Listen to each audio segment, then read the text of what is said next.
Welcome back, everyone. You're getting a look at the fans in New York. They've gathered at Playwrights Pub and are cheering on the teams in this action-packed semifinal. I bet you most of them are wishing for a Cloud9 win here just to keep the series going, if anything, because I bet... Happy hours longer. Exactly. Keep the drinks flowing. Anyway, we're going to jump into round 3 between Cloud9 and Team Liquid in just a minute, but first, we're going to click over to Twitter and see what you've been saying. To remind you, earlier in the day, we wanted to know who is the most clutch player in the North American semifinals and why. Our first one comes from @AlexD1891, and he writes, Bjergsen by far. He has constantly shown jukes and solo kills even when he is alone and near death, taking the lead.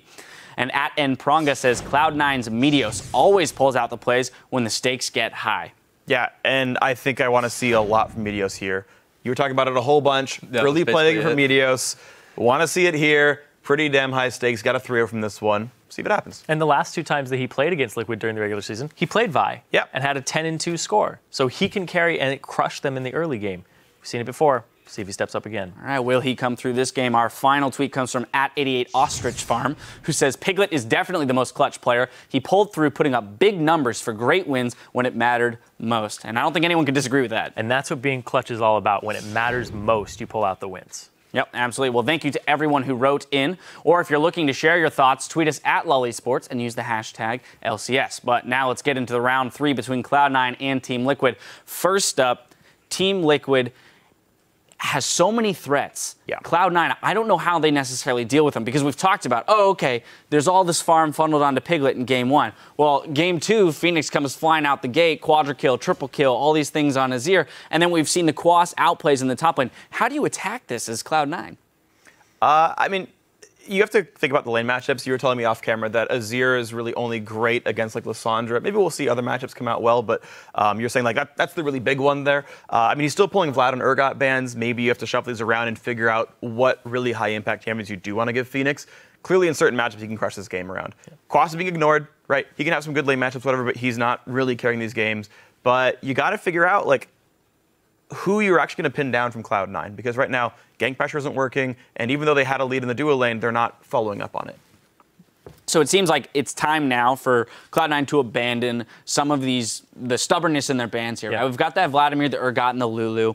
Okay, yeah, I mean, they do great with those champions. But if anything, I think you need to switch it up now and say, all right, well, if we leave everything up, now what are you going to do, Team Liquid? Yeah, I think they have to throw a lot of their prep out the window. And the Lulu, Vlad, I want to see those bans dropped, especially since it's going to be Team Liquid on red side. So they'll get the counter pick no matter what. So just let Phoenix pick whatever he wants. Just ban the Urgot still. I think that's an extremely powerful champion in the mid lane that he can pull a lot of pressure with. But leave the Lulu up. First pick it for yourself so that you don't have to deal with that from Quas. Even if you want to throw it down to support, that's fine. But just free up those bans, use them on other things that you think are going to be more threatening, and also allow yourself to dominate the early game if you get some of their late game champions off. I mean, I've been in this exact scenario too, where you're down 0-2 against Team Liquid, and they're probably telling themselves now, how are we going to win this game? And what it usually comes to for players is, what's my best champion? How am I going to carry the hardest? Who's going to win us the game? And right now, I think that's Meteos. You know, they played the same way both times, where it's like Balls is on a tank. And they've been doing that all season with Balls on a tank, so they should probably just keep that way. Put Meteos on something he can pressure with, and then really shove in the mid and bottom side, because they're just playing really aggressive over there, and that's basically their chance to win. Get Meteos in that like carry champion to really take control of the early game. Back to what you know, back to what you're comfortable with. Well, as we send it over to the casters for the play-by-play, Cloud9 have had a rough start to the series, and Xpecial says one player on Cloud9 will be looking to is Sneaky. Last year, I would say Cloud9's strengths were team fighting and shot calling, but this split, it's pretty much Sneaky. Can Sneaky carry his team hard enough, or are they just too heavy? And I think this split is really showing Cloud9's big weaknesses once you take away their shot calling, decision making, and team fighting. It's just their reliance on Sneaky. And if we can shut him down, we can beat him in lane. If we can just make sure he's not huge, we can definitely beat Cloud9.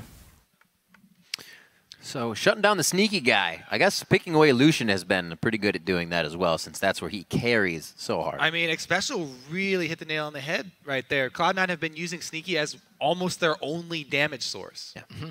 It's their crutch in some of these games. That's what happens when you run those CC-heavy compositions with Sneaky as a damage dealer. It can work, but they have to be able to snowball those, and they cannot afford giving up early dragons and early kills in laning. And that's a very specific thing. When Sneaky is carrying the game, he's in every lane immediately. We saw it at Worlds going through those playoffs, those quarterfinals. We'll see if he can get it going here. Teams approaching champion selects very differently. We see Zed, one of High's best players, being left up on one side, while Cloud9 saying we need to ban those top champions for Team Liquid. Maybe Darshan's right, Zion's right, and they need to go for their comfort and not worry about Team Liquid, just play better. Yeah, if you're talking about everybody just play your best champion, then that's what High goes to. Yeah, you have to. He's had it open. Shurima finds himself in the ban phase. Yeah, after that game, that's a pretty good ban. But you also have to recognize that Cloud9, while Zero wasn't played in the first one, they're reacting and have to these bans now. They threw 3 bans at Phoenix. He has played, not only has he played the best that he's ever played this year in the playoff games, all 5 playoff games, he played a different champion. Yeah. 5 different games, 5 different wins, 5 different champions. Let's see what he pulls out. Rising from the ashes. Balls though, if there were any. Balls back on the Heck Run this time. This is not a pure tank right here. This is a champion that can carry the game. This is a champion that can snowball for you. This is a champion that can affect the bottom lane. This is a good start for Cloud9. Oh God, I don't because the Lulu. ban. What are you doing? Okay, so it's the Lulu ban. I would definitely not leave up the Lulu because too late. This is the Team Liquid. Yes, they have a lot of strategies. This is the one that they hold closest to their hearts. This is the one that they put so much practice into. The comps where you buff up an AD carry, and they have Piglet now. They've got this is arguably Team Liquid's best team comp. Exactly. This is with early pick Lulu and the Janna to peel. Piglet's like, you know what? Pick whatever AD carry. Don't even. How important? Honestly, how important is an Urgot ban or Vladimir ban when you were giving Team Liquid Lulu? So it's what Quas feels best on. It's what Piglet feels best on. It's what Team Liquid feels best on. They're bleeding out of their legs, so they chopped off their own head here. And it's just gushing out the top now. Graphic. But a flesh wound. I feel like but a flesh wound. What? Okay, the floodgates have opened. That's better. Maybe they're picking Headless Heckram and it'll be okay. There you go. All right. Well, they do have the potential, though, for carrying from multiple positions. The Heckram, you mentioned, is going to be a big part. Obviously, they're going to continue on with a buff the Kog'Maw Corki comp right now. Corki will be their mid laner, but they'll counter pick it. This is one of the scariest comps to go into in this meta right now, though. And Team Liquid are one of the teams that have put in a lot of time practicing it.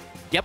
It is the perfect team comp. None of this is being blocked. They want Bard right now. This exact team comp, if they lock in Corki, was played in Game 2 against CLG. Everything they're locking in right now, and Piglet went 10, 1, and 8 in this game on that Kog'Maw. Yeah, and they get to counterpick whatever High decides to go in the mid lane with a twist, since Phoenix plays so many things, as to what would fit best in this team comp. Oh my gosh. Corki was a great pick for Team Liquid last time right there.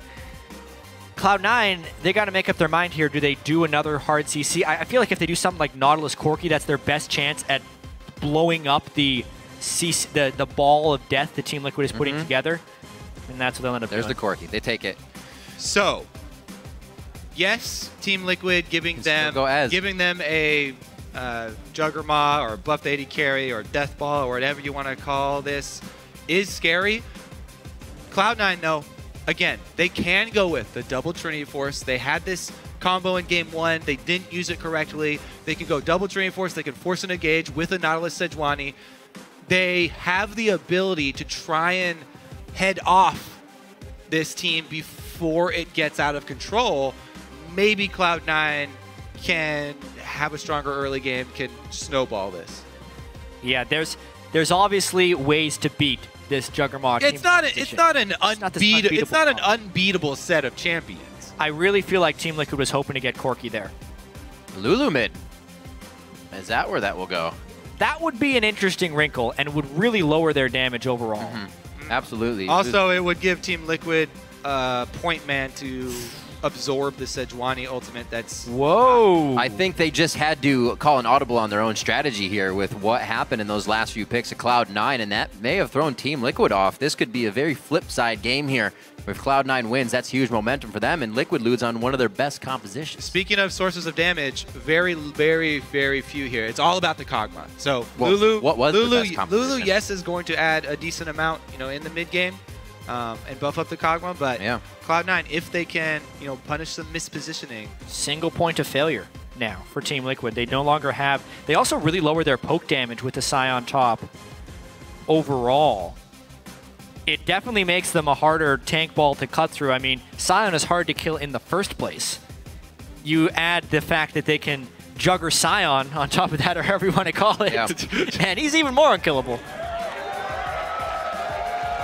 Well, a little more of the same picks we've been seeing. Not as much flavor over in EU. Those guys were spicing things up all over the place today, but still the players feeling comfortable with these champions, and Charlie to leave his team on the stage for what could be the last time here as we go into Game 3. A possible final hug from the coaches, and this now, because of Team Liquid's hard work, their cohesion, and team organization now surging at the end of the split. They have Cloud9 against the ropes for match point. As the teams load onto the Rift, be sure to let us know how you think this series is going to play out. Tweet at LOL Esports and use the hashtag C9win or hashtag TLWin.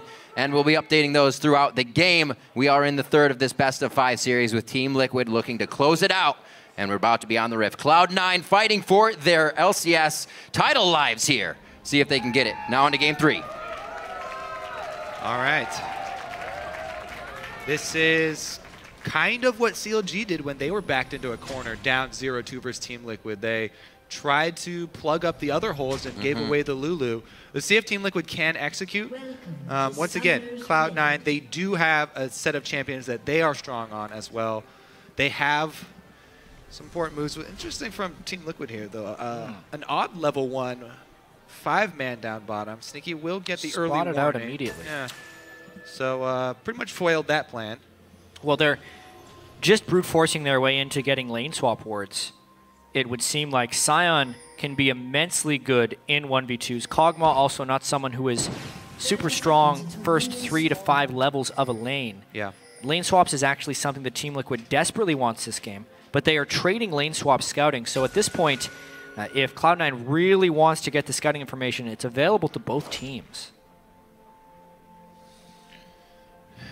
All right, yeah. So remember, these Kog'Maw compositions, they start to come online once your Kog'Maw has maxed the W and built a Trinity Force at least. Then you can start making moves.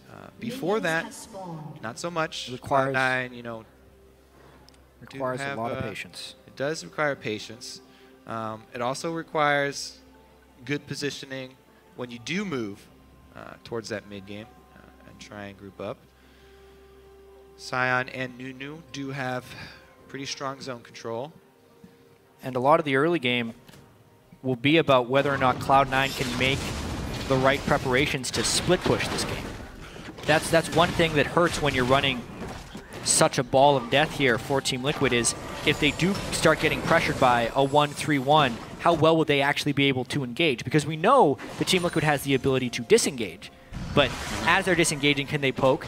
And can they deal with Cloud9 splitting high on Corki and balls on Hecarim and just making it a big old runaround game? Yeah, definitely have to watch your flanks as well. A home-guarded Hecarim can ruin your day if you're trying to protect a single champion. Let's see, though. It all starts in the laning phase. Standard laning phase for Cloud9.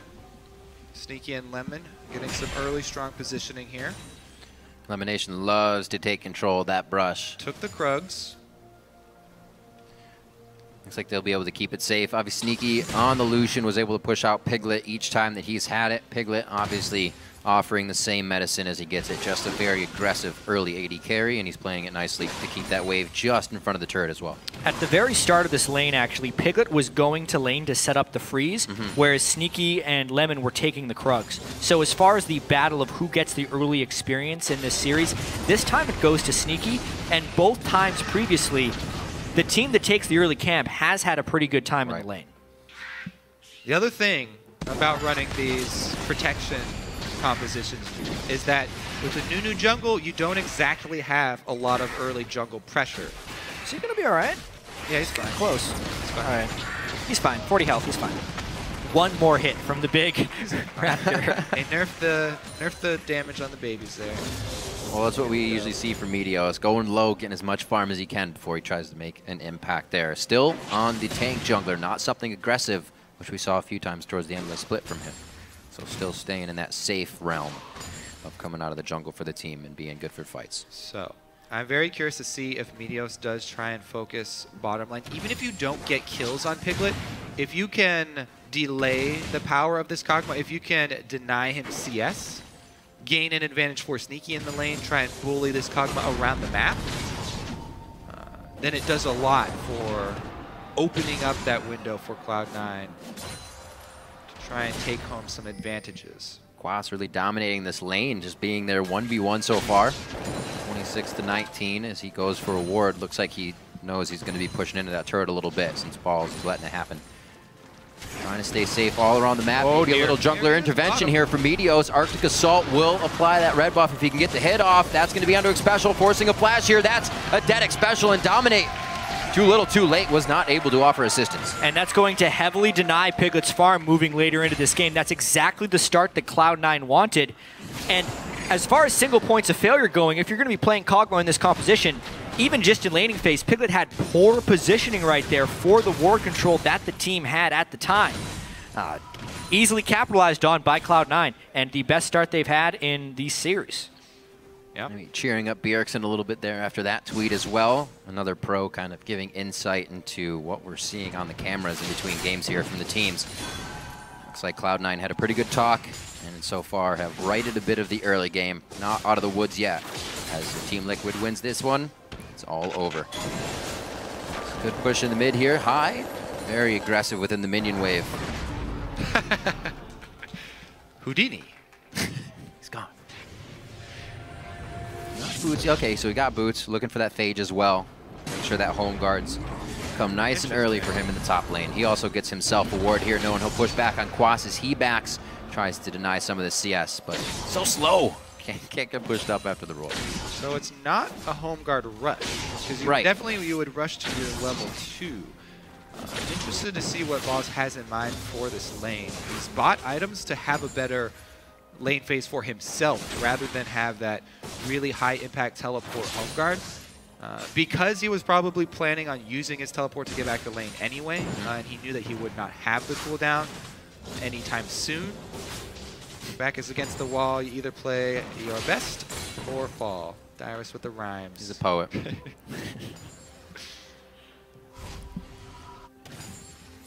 Let's see. Their backs are quite against the wall. I'm looking for big plays from Sneaky here. Both teams kind of looking for big plays from the 80 carries out of this one. This lane is really in the favor of Cloud9 right now. Yeah. A BF sword. CS-wise and further positioning for how this lane's going to go. Yeah, as far as protecting Piglet, he is nowhere near carry status, and he's not in a position to succeed in this lane. So is the window that I was looking for. They opened it with Meteos. Now, let's see if Sticky and Lemon can... Now, this is the line that you have to tread, because they want to play very aggressive. They want to deny as much CS as possible while they have the advantage. However, they cannot afford to have a Scion teleport in behind them and turn something around. If you coordinate that with a Nunu, even running down the lane, Nunu runs down the lane, blood boils. If a Scion is behind you already, no escape, then they can close the distance, and the constant snowball spam is enough to chase you down a lane.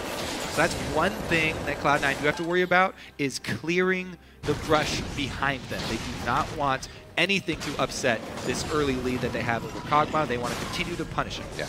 And the laning phase early on in this game is really favoring Cloud9. Hecarim over top of Scion. Phoenix, not the dominant player he was in games 1 and 2, despite, because of the Scion pick, getting to choose to play Lulu in a sense against Corki.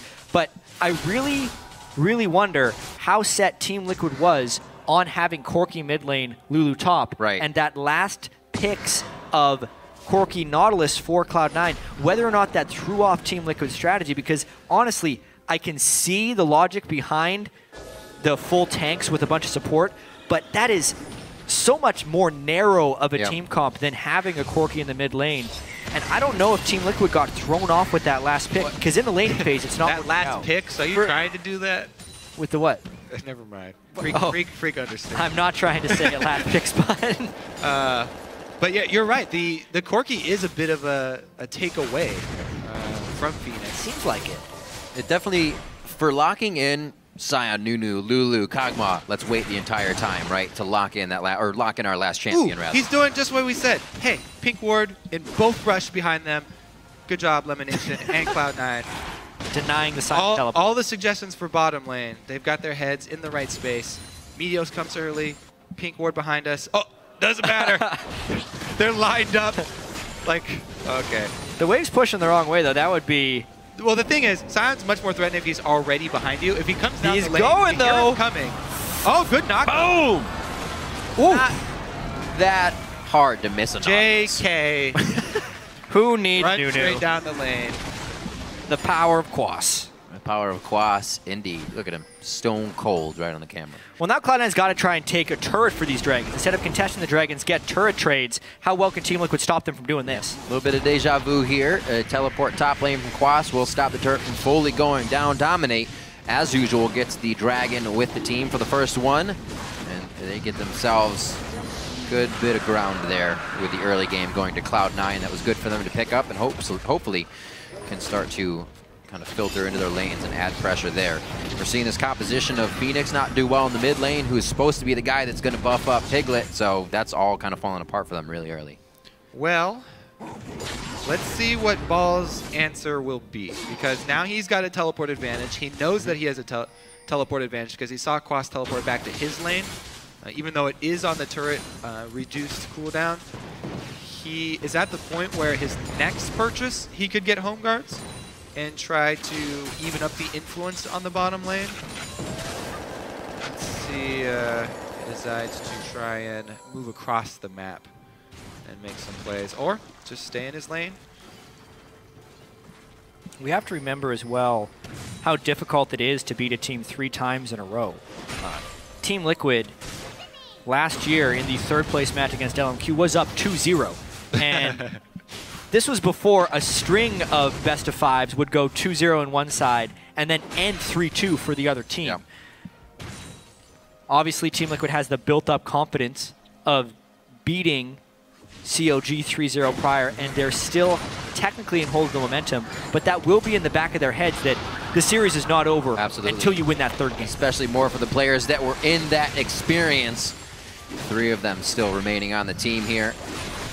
Quas dominate and pick special as they push out the lane, keeping themselves safe, and they still hold the bottom turret. With Quas going back to get that top turret and them grabbing Dragon, very nice move to stop Cloud9 getting any early advantage.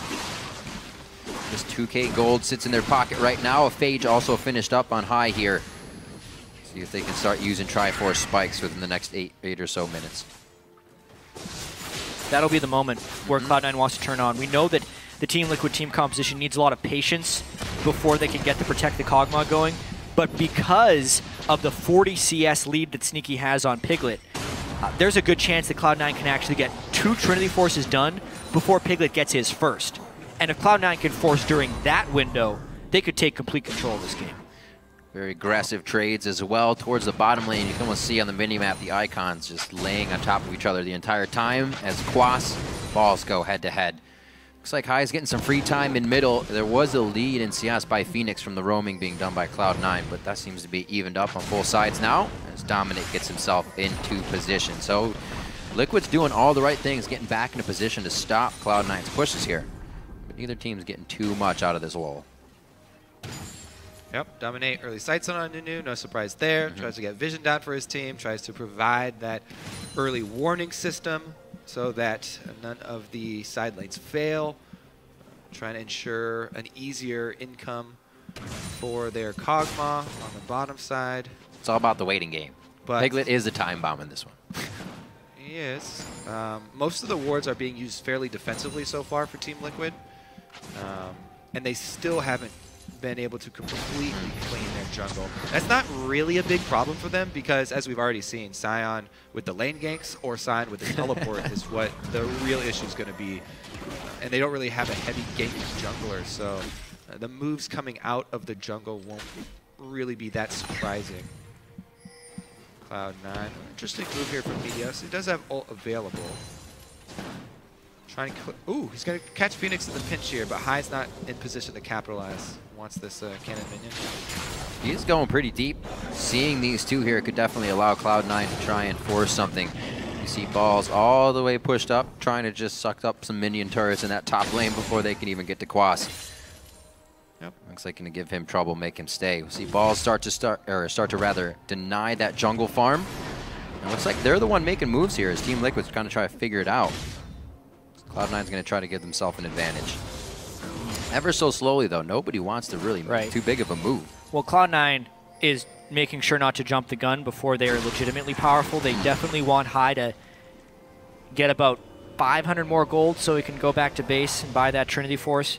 Yeah, that Balls just might rushed sync into with it. Dragon. So Balls rushed into the Trinity Force build instead of grabbing the home guard. So they're actually going... Ooh. He might just be trying to beat up. Whoa, Phoenix took a lot of damage.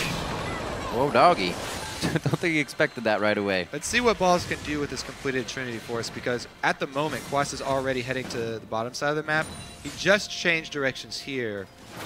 I feel like Cloud9 are making the call to have Balls just split push and grab the money from the turret rather than the dragon. I said that last time, though, and they tried to fight the dragon. There's a distinct difference in this game, though, where they have the edge almost either way. He actually has the Trinity Force this time, so yeah, that's the big difference here. And he's level 11, so Balls is Cloud9's biggest tool at the moment. Sneaky's also got an Infinity Edge, though, so the bottom lane... They've hit their power spikes for the most part. Yep. Let's see here. Knock down mid turret instead. So Cloud9 actually not going to give up Dragon number 2, it looks like. They want to take down mid turret, try and get that vision around the Dragon area. Something they can do fast. The ones Hecarim that Triforce Balls with their rather High with his Sheen get there on Corki. Those turrets are not going to be standing very long. So Cloud9 finally open up the middle of the map, maybe some forward wards to come in now for some Hecarim teleports. He had about 80 gold to himself, though. I don't think he has the money to get the home guards just yet. Now, with as Jana you're there saying, too, Kobe, they should definitely be able Liquid looks like they could push mid, but Meteos is here. Solo wave clear from Sej, and they all back up. They have no deep wards. That may be a small instance where no deep wards cost them. They don't know that's only Sejuani, but good defense there for Cloud9. Yeah. That's actually very important for them because Balls also was able to shove another wave into the turret, and he's got position on Quas. Looks like it'll just be for some more proxy farming here behind the turret. Yeah, Team Liquid is having their cake and eating it too right now. They have lane pressure as well as not giving up dragons. It's because they just finished that double Trinity Force, so not only do they have the power in lane, yes, Cloud9, but also they have the power over the potential dragon fight. Yep. Really surprised this Kog'Maw has not seen more pressure towards the early game. They tried a few times. Were able to get special, but nothing out of that Cog. With the dragon alive here, we see Balls on the rotation down, even with that teleport up. Team Liquid know it's coming. Dominate had dropped about 4 wards in the river here around Dragon. So you can sweep out a couple, but they're everywhere down there. Cloud9 total control of this Dragon area. Now, and they can even teleport back to the top lane if they want to save things off. This is Cloud9 really taking it to Team Liquid in the early game. And it's a good choice for Team Liquid not to drop more by trying to contest that dragon before they've actually completed a Trinity Force for Piglet, before he's been able to max and just keep Quas up top. So Team Liquid, good choice to seed. Cloud9, good choice to force it and take some advantage here. Let's see if they can knock down this turret with something else. Looks like everybody from Team Liquid backing off, so it'll be just the turret. Balls has not opted to teleport back to the turret at topside, though, so Quas able to hack it down.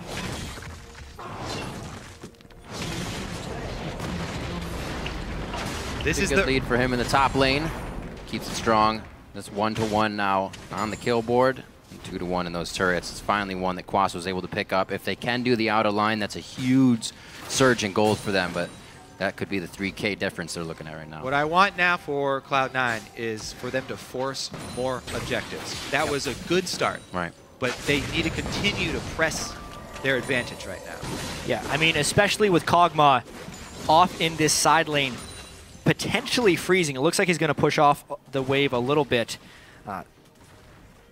Cloud9 basically has to go top lane or hard 4 to 5 man push mid and just start taking the turrets in a chain of events. They need to keep pressure on multiple locations, one guy shoving a lane, probably balls, everyone else farming and pushing, and never letting Team Liquid group up with power spike. And I think that they have that idea. That's why they had balls hold onto his teleport. They want it for a cross-map play. They want to make a play soon. They don't want to have to wait for 4 minutes. And so they're going to have him, position him bottom. He doesn't have the home guards completed, so he can actually just be in the lane and teleport up. Right. He's not going to have to base to the fountain first. This can be an extended push from Cloud9. They're making the rotation that they might want to try and get 2 turrets. There's the one in the top. Quas not going to be able to do much here, and Cloud9 is finally putting their foot down here. The advantage is able to be kept. Moving the wards forward, it's only Balls that's really getting trouble, but this means with the resources here from Liquid, you have to expect Cloud9 is going to get something in the top lane, and that could be Quas along with that second-tier turret. He could go down quite fast, ulting to get out. Depth charge is going to hit that up, but they may not be able to chase all the way under. Meteos going a little too deep here. They should already be on that turret with a minion wave, and they may not get much more than damage onto Quas. Do not forget the priority of objectives right there for Cloud9. They commit so heavily onto that kill, and they don't even get the turn out of it, but it costs them a turret of their own on the side. Strong play there. Big there. mistakes. Quas got big fast. That Giant Spout keeps him alive with a 15-minute frozen heart that he built 5 minutes ago. The fact that Cloud9 has an Infinity Edge, a Static Shiv, and a pickaxe on Lucian, the pickaxe just now, versus Piglet, who didn't even have a Trinity Force, and Team Liquid gets an advantageous turret trade. It speaks to the level of that mistake of trying to kill Sion. Yeah, exactly. It's the choice right there. Piglet and Xpecial focus the turret. They only deal damage to Balls when he comes out for CS. The dive there from Cloud9, definitely more than they could actually capitalize on. Let's see, though. They still are riding this spike, and they still have the teleport. They do not have these ultimates, though, from Nautilus or Sedge, so they probably have to wait for those to come back up. That might really be a problem. A 1,700 gold lead for Sneaky over Piglet's Kog'Maw is rather immense at this point. But if you compare it with the protection that he will be receiving, you add the Blood Boil, the Lulu picks, and the Janus Shield, Kog'Maw would still be stronger as an individual.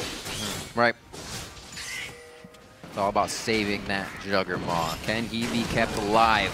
Right now, Meteos actually doesn't get tagged there, so they don't have follow-up vision on the entire C9 team. And they don't have the wards either. Those are being cleared out quite nicely by Cloud9. Team Liquid only sees their half of the jungle now, and that means C9 can start to make these moves.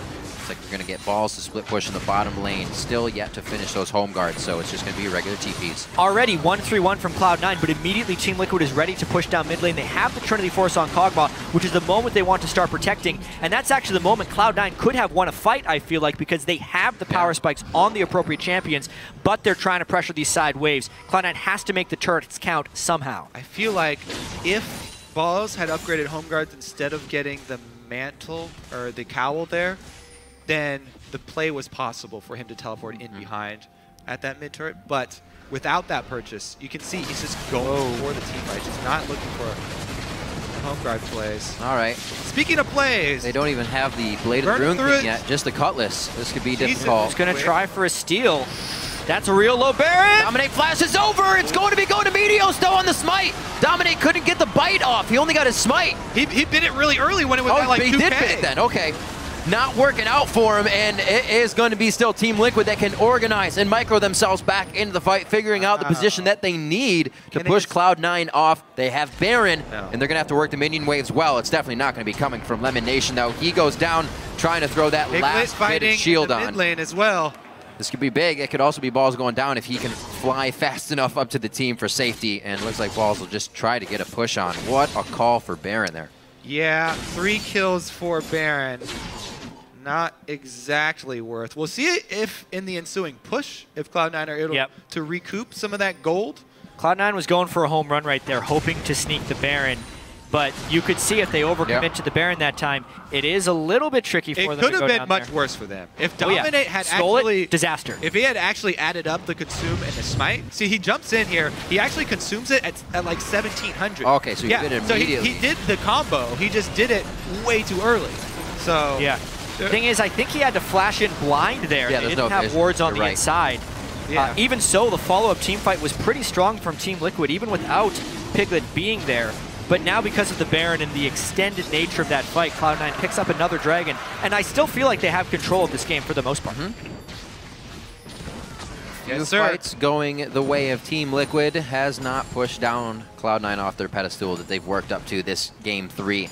Still a bit of a gold lead, and the second Dragon going their way. Makes number 3 for one's Team Liquid might want to pressure, being the team that loves dragons. Cloud9 definitely need to keep up the pressure, that's for sure. For sure. They want to use this Baron buff. They've got, how many times, I'm going to stop saying it, but teleport from balls is ready. He's going to home guard sometime. Go for going to home guard. He's not going to home guard. He's going to teleport, though. Cloud9, really slow. Let's see how many turrets they can take off the back of this Baron buff. Ooh, hello.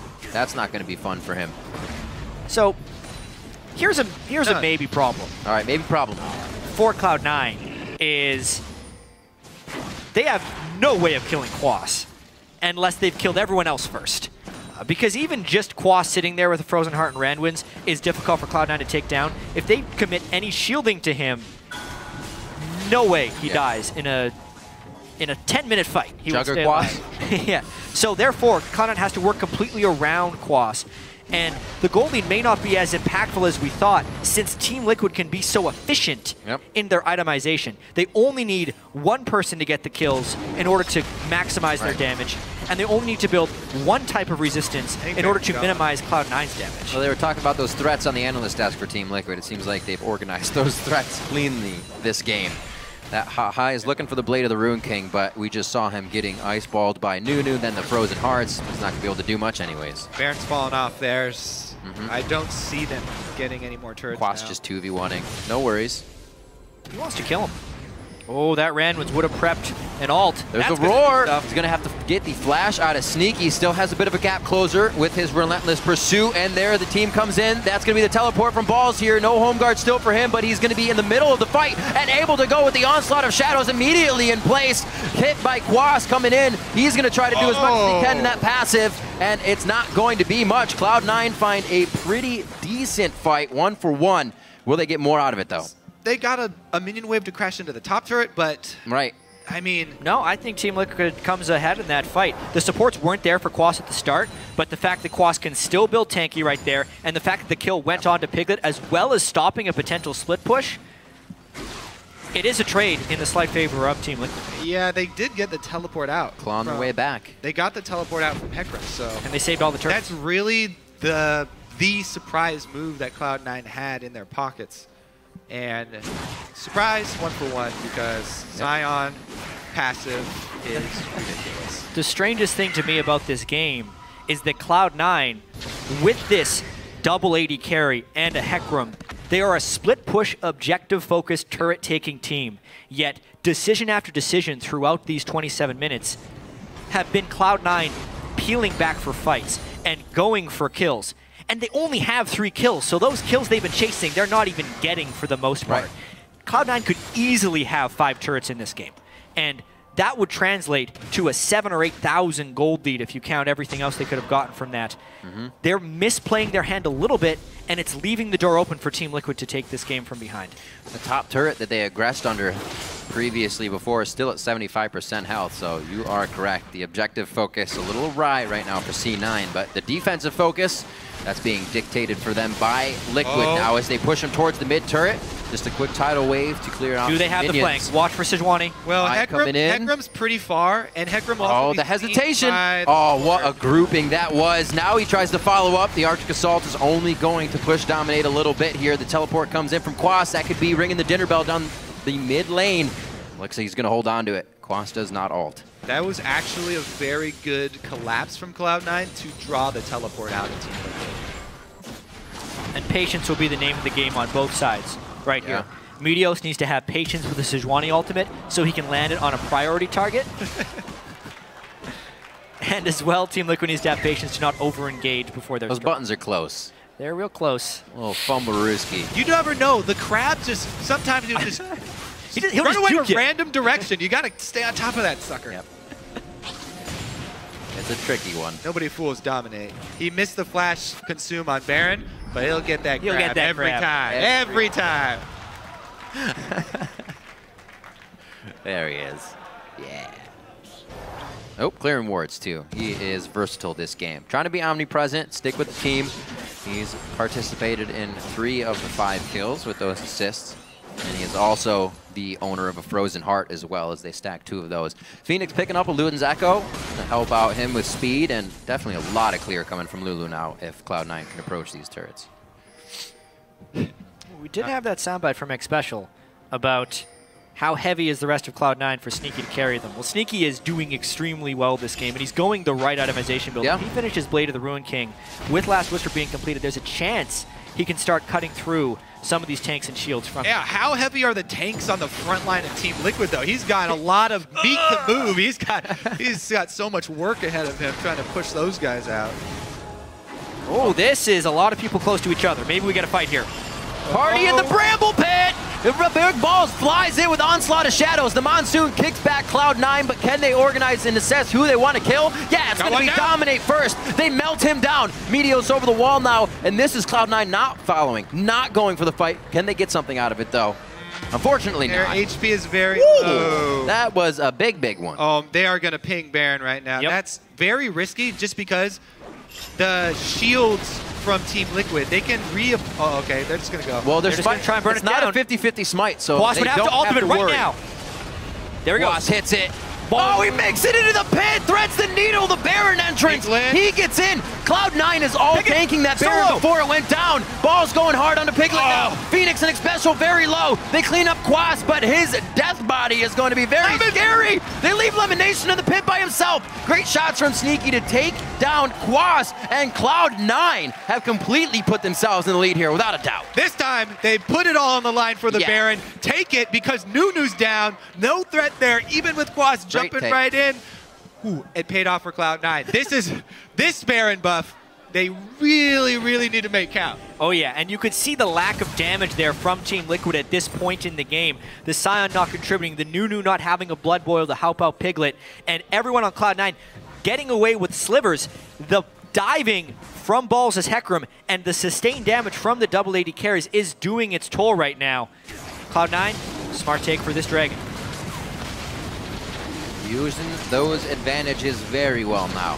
The map is obviously going to be clear of Team Liquid bodies for the time being. Easy breathing room here for Cloud9 to extend that lead even more. The third Dragon now, 4 and 5 are very close, and they'll probably be theirs. But they got to get these waves pushed out first. This bottom wave was gigantic, so Sneaky could be going for another one here. How many swords can Sneaky buy? Because he needs every single kind.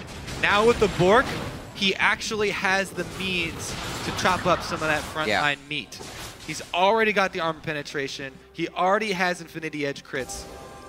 Let's see if this is the push that Cloud9 take inside the base. They really have to focus this one. Because after that last fight, crucial part of that last fight, Piglet is down both summoners.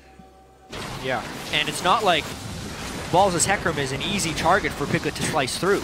No, this is a guy... He doesn't even have his third major completed item. And Quas has been building for these team fights the entire time. He still doesn't even have home guards. He's going full on, sit on Piglet's face with the Frozen Heart and try to deny his damage. Try and contain all of that throw up from Cogma. Yeah, the poke coming in pretty heavy from Cloud9 here. They're making this Baron count, finally focusing on the turrets. Top lane split push, mid lane take it down. It does not look like there's much that can stop this Cloud9 team.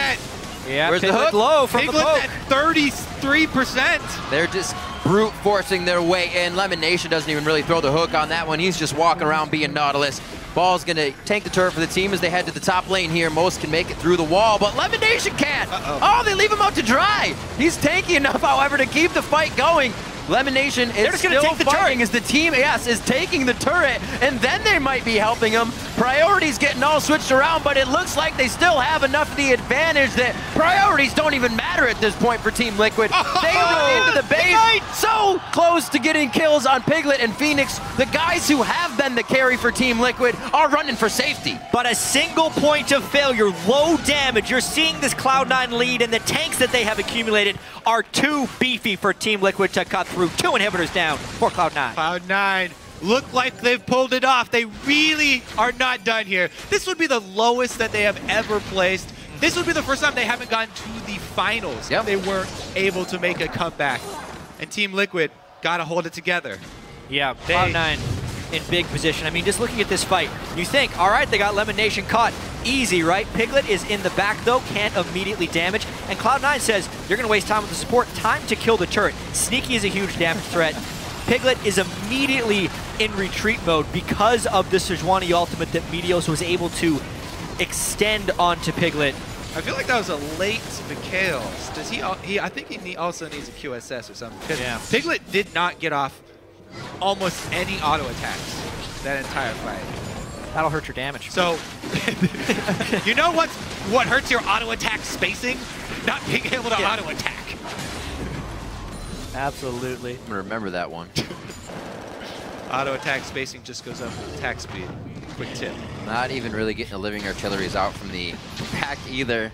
4-0-1, and he cannot be the Kog'Maw that needs to carry this. Phantom Dancer will definitely be good assistance to getting and chunking through Meteos and balls right now. He has the Blade of the Ruined King, but still all eyes on Piglet as he picks up that red buff to help his spacing out a little bit. Is he ever going to finish Phantom Dancer? All right, finally. Okay. He completes it. Still no Last Whisper. He was waiting till you said so. Would have to be his next item, I'd imagine. Cloud9 can be patient with this as well if they need to be. 2 waves of super minions, and Team Liquid only has 1 person who can clear those minion waves, and it's Kog'Maw. If Kog'Maw clears a minion wave, the 3rd inhibitor falls. Cloud9 just needs to be patient. The clock is ticking as the minions enter the base in both top and mid wave. Oh, Sneaky! By himself in a very scary spot. Does get hit by Quas there off of the ultimate. He's gonna die immediately, and it looks like Cloud9 may have to rethink this fight. Dominate's coming out quick. He's the one with the Blood Boil and the Wild Growth on, so he tries to continue initiating, but there's not enough chase, and it looks like Cloud9, even with losing one of their damage threats, can still keep going. But make sure everybody's on the same page first. Fighting with the minion waves as best they can. Cloud9 sticking around with no Sneaky here. No Phoenix Sneaky, went no over Baron. to try and handle the supers. That's what they were waiting for. Cannot get enough damage from Phoenix to clear the waves, and they have gotten Winions to take out one of the Nexus turrets. Bottom wave will be cleared a little bit easier with that inhibitor being up, but a great time play, if you will. Very timely. This is a tense one. Team Liquid holding on. Quas with a great move there, taking initiative, taking matters into his own hands when he sees Sneaky split up. I didn't hear who that was for. Yeah. I heard there was a chant from someone. I mean, it sounded like a rally. Let's go. Someone. Yeah.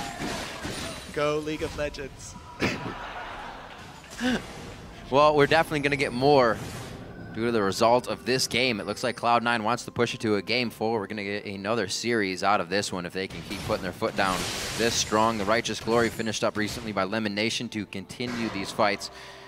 And even though Piglet's finishing up all of his damage, he's only going to be eating more with that Thorn Mail onto balls now. So not even getting easier as they get to this later. He's gone double lifesteal this early in the build because he knows he has to fight through the Hecarim. But as far as actually trying to get back in the driver's seat for Team Liquid here, without their base to help manage minion waves, since all their buildings are dead, they're in a real tough place. It does feel like Cloud9 still just needs to be patient here. Control the area around the Baron pit, and then just take the Baron. Man, to see how much that put a kink in the idea of Team Liquid and champion select. Caught. Oh dear. That's the vision on him. Phoenix is coming in with Whimsy. 5 seconds of speed there. Forced on the onslaught of shadows to get out. This is going to be Baron going down. They take down Dominate with the help of High over the wall, firing some of those missiles. And remember this, Lemon's a little too tanky to take down. This fight went for Cloud9 last time it was in the base. Piglet dies immediately. Acathian Surprise is going to take down High. It actually does not take him down. He has a sliver of health. GG. That's going to be it. Amazing. They power their way through this one. Clean up some extra kills here on Quas. And they are going to take this. You look at the damage of Team Liquid, though, and the damage of Cloud9. These protect the carry strategies are so one-dimensional. At this point, if you can't win a team fight, you can't do much. And every time they ended up trying to team fight, Cloud9 took them down. Sneaky is huge. Next inhibitor turret is going down. This should be game. With their backs against the wall and a stutter step in Champion Select, Team Liquid fall here in Game 3. 12-8, 38 minutes in. Cloud9 stays alive, and we got a Game 4. These best-of-5 series. That sigh from Balls, the whole team as well. A big sigh of relief there that the hopes of the title are still alive for this spring split. Yeah, congratulations to Cloud9 for winning Game 3, so their season and hopes of the NA LCS Championship remain alive. They still know they have a lot of work to do, however. They need to be able to do what Team Liquid could not and win 3 games in a row if they want to move on. Doesn't this set up the 3 games against Liquid again, though? The curse. Oh, man. Once again, it could come true, but they've shown different this year. That was pretty apparent from Champion Select. They had to call an audible, and it wasn't something they were ready for. Every game that they've played so far was kind of dictated at their own pace, making Cloud9 make mistakes. But when Cloud9 got that upper hand, it was pretty clean for them. 3 bans on Phoenix. Always, right? Ban that guy out. They kind of force them, kind of bait them, let them go for the Lulu mid. Yeah. Right. And literally the almost same composition. High has control of the mid lane. Boom. That was pretty big, the fact that High had control of the mid lane on that Corki. Yes, Cloud9 won that game. I hate to be that guy that harkens back to Champion Select. I'm still surprised that Team Liquid locked in Kog'Maw with Corki on the board, because they have had success with the exact Corki Kog'Maw and the other things around it, team composition in the past. And it's not like Cloud9 is going to take Kog'Maw with no protection. It could have been an easy last pick to lock it in. And because the Corki got taken away from them, they lost that extra dimension in their team comp. They were overly tanky, single source of damage, and Cloud9 split pushed them to death. Well, with that win now, Cloud9 are on the board. Gentlemen, the fans are happy. They were cheering for Cloud9 as they came out. I guess it gave them a little boost of power. So right now we're going to send it over to the analyst desk to walk us through their first win of the series. Thank you, Riv and Cloud9, making me a liar there. I get to join the table of liars, the liars, desk. losers, whatever you want to call it. How does it feel to be the head of the loser desk? I mean, the head of the losers is better than being just a loser, right? I guess. I'll take it. Anyway, let's talk about Cloud9's victory here, because we were actually kind of pushing them towards maybe putting more pressure onto Sneaky's shoulders, grabbing that Kog'Maw for him, and going into that, hyper carry ADC kind of a team comp. Well, they do the opposite. They give it away, and they still come out with the victory. Well, it's interesting. I know I floundered around a whole lot when you're like, what should C9 do? And I'm like, it's like 17 things they could do. They went with the, hey, balls, go be crazy one, right? Because he did great in game 1. He beat up Quas there, and he just managed to follow through on it. And I know you were like the entire game, like, oh my God, balls is huge. He's getting bigger and bigger. He's like up 100 CS this game. He was like level 18 for everyone else. And right at the very end, you heard the commentators say it, getting split pushed to death, right? Like, you have only one threat. It's only the Kog'Maw, and Hecarim's going to keep applying pressure and keep making life difficult. C9 got a Baron off of it, and then they just kind of kept control. They kept a gold lead, and there was really no easy way in for the Kog'Maw-based composition, because there's too many things going on. You can't react to all of them. And something I liked, the adaptation there, was they didn't ban the Lulu.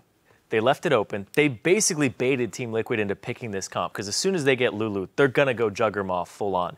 And then Meteos just started ganking bottom. He put the pressure in the lane that they had that was winning and just shut that down. He's like, all right, immediately push that out. And then CS advantage across the board. High was able to keep even and a little bit ahead of Phoenix at some points. Yeah. And the fact that he picked a very safe champion for him, I think is something that Cloud9 needs to continue to do this series. Because on Lissandra, he was having basically no impact and falling behind. Yeah. On Corki, you can have like pretty moderate, even no impact, but he'll still stay up in CS. He'll stay safe, and I think that's really good for High. Yeah. Sorry, go ahead. I think like the two biggest things this game that happened for Cloud9 that was really important is, first of all, they got high on a pressuring mid lane champion, Corki. I feel like Corki's like his best champion right now in the meta, where he's pressuring Phoenix in. Phoenix isn't on his best champions, and when Phoenix isn't on that Azir, that Vlad, that Urgot, he doesn't have that pressure that he usually does on those champions, and he's not like doing as well. And the other thing is Meteos got that bottom lane pressure off. Even though he was playing Sejuani, he got Sneaky ahead. He got him snowballed so that they could just keep pressuring and snowball the game with all that split push and just constantly farming up while Team Liquid couldn't do anything with their carry comp. And I think that Corki pick is just going to be very important for the series. Yeah, looking at Team Liquid and how they seem to be caught off guard with that Corki pickup. We talked about the possibility of them having to pivot into that Sion pick. And I mean, we can't, obviously we can't confirm that. You see them here on your screens. They're clearly talking about the loss that they just got handed, and they're going to have to regroup and try and come back and make it a 3-1. But without knowing whether or not the Lulu was always intended to go mid, I have to wonder, when Phoenix was applying so much pressure in the mid lane and really having a handle on that matchup, they put him on to Lulu, and he does struggle a little bit against that Corki. Yeah, I think it's a bit of squandered resources here, right? Like, Phoenix hard carried game 2. He was like the reason they won. He dunked on lane, and then he absolutely crushed team fights. I want to see him on an impact champion. I think Team Liquid can reliably expect Phoenix to be a bigger threat than High, provided they give him a half-decent matchup. Lulu and a Corki, not really a great one. I want to see him with something actually much more aggressive, something that can make a whole bunch of plays. And there's more champions there. He can play Xerath, he's a good damage threat. He can play some Ahri, he can play some Zed himself, he can play Cassiopeia. All these are very good high-damage champions. I think the biggest question for this game 4 is how deep is Phoenix's champion pool really? Because usually in a best of 5, you run one strategy, and you keep running that strategy until they beat it. And finally, Cloud9 found something that works. They banned out 3 mid champions from Phoenix. The question is, does Phoenix have a 4th champion? Does he have something that he's that strong on? Maybe it's Corki. Maybe they're going to take away Corki. I feel like the Lulu going mid instead of going top was not that impactful for Team Liquid. Yeah, that's the thing, is they need pressure from that mid lane. They did have the Sion, but he got 4 levels behind, down 100 CS. Like, throwing a Lulu up in the top lane, that same situation is going to have a better time, right? If you're 100 CS down as Lulu, 4 levels down, you're like, oh, I'm still doing Lulu things. I'm still buffing the Kog'Maw, right?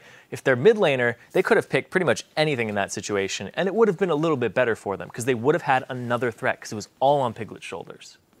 Yeah, honestly, so we talk about things on Piglet's shoulders, and, you know, you can see single threat comps like, work. I'm thinking about him, like, an Orianna would have been okay, too. Sure, just a damage dealing, like, semi-support. Yeah. Just, and I agree. Yeah, I mean, I do like seeing teams diversify. Again, and at the very beginning, we talked about C9, how they diversified a little bit. Balls was a big split push threat, got them Baron. That's huge, right? And against a Nunu team, dear God, like, the levels of awesome there are pretty high. But it was cool to see C9, like, have everyone pitch in, right? So much of this game is on Sneaky's shoulders, and Sneaky is still performing. Even in losses, I feel like Sneaky's score lines and contributions are quite high. But he crushed the bottom lane, and he got help, so good job everyone else, and then crushed bot lane even harder.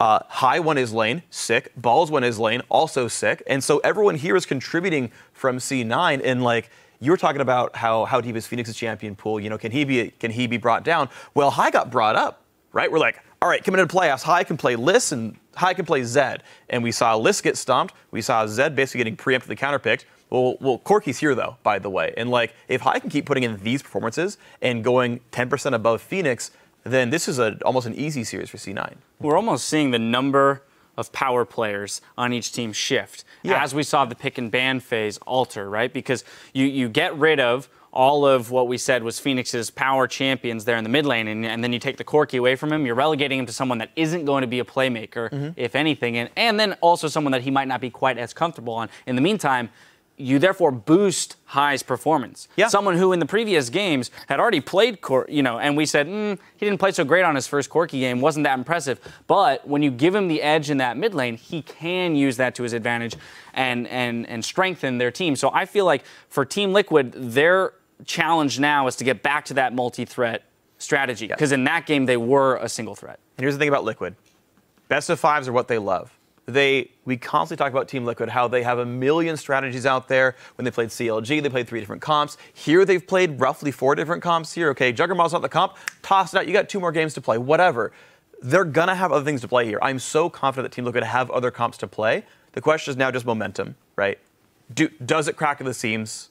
Maybe. Like, we saw them, summer split against LMQ. They started 2-0, then they lost 3 in a row. This is always a possibility. Lastly, again, as we have Team Liquid back up on your screen, Zion, momentum. Freak just touched on it. They started up 2-0. They've been in this situation before and had it run back against them 3-2. I mean, these discussions right now, you've been in this scenario as well. What are we talking about here? What do you ignore as a team, and what do you focus on in order to make sure you can come back in with the right mindset to pull out a win? I think what a lot of people don't realize, the momentum is literally one of the biggest, if not the biggest factor going into the long series, where it closes up like 2-0, 2-1, like 2-2. The pressure's on, the pressure's mounting. Like, do you have somebody to bring the team back up, to focus in on what's important? Like, you don't want those doubts in the back of your mind, like, are we actually going to lose this? Like, are we actually good enough as a team? You need to be as a team, and you need to unite yourselves, and that's really hard to do sometimes when you're losing games like that and you're not really sure what happened. All right, well, we saw them there finish up their discussions. Hopefully that means they are all on the same page and they're ready to go. Cloud9, though, have kept the series alive with that important win. After the break, we'll see if they can keep the momentum on their side, rather, in Game 4. Don't go anywhere.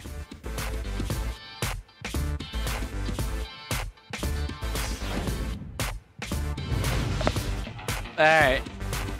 The Hecarim loss is a fluke. Hecarim 100% win rate, OP.